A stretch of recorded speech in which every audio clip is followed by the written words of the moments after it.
அனைவருக்கும் தமிழறிவு வணக்கங்கள். 5 புலன்கள் வாயிலாக நாம் நிறைய பாவங்களை, வினைகளை பெறுகிறோம். அதை எப்படி போக்குறது? ஔவையார் மிக அழகா ஒரு செய்தி சொல்றாங்க. என்ன பண்ணணுமா?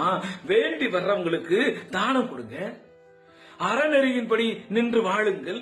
அது மட்டும் இல்லாம யாருக்காவது கொஞ்சமாவது உணவு, அன்னம் கொடுங்க. தெய்வம் ஒன்று அப்படின்னு உணருங்கள். இதை செஞ்சீங்கன்னா உங்களுக்கான அந்த 5 புலன்கள் வழியான வினைகள் எல்லாம் அருந்து போகும் சொல்றாங்க. என்ன? ஐயம் இடுமீன், அறநெறியை கைப்பிடிமீன், இவ்வளவேனும் அன்னத்தை இட்டுண்மீன். கொஞ்சமாவது இந்த சாப்பிடும் போது ஒரு சோறு கொடுத்துட்டு சாப்பிடுங்க. தெய்வம் ஒருவனே என உணர வல்லீரில் அருவினைகள் 5 வரும். இந்த தீர்க்க முடியாத அந்த வினைகள் 5 கெட்டு போயிரும். அப்ப வேண்டியவர்களுக்கு தானம் தந்து, அறநெறியின்படி வாழ்ந்து, கொஞ்சமாவது சோறு, உணவு தந்து நாம் தெய்வத்தை தொழுது வாழ்ந்தால் நம்முடைய வினைகள் அனைத்தும் போகும். ஔவையின் வழியில் நல்ல வாழ்வு வாழ்வோம். நன்றி, வணக்கம்.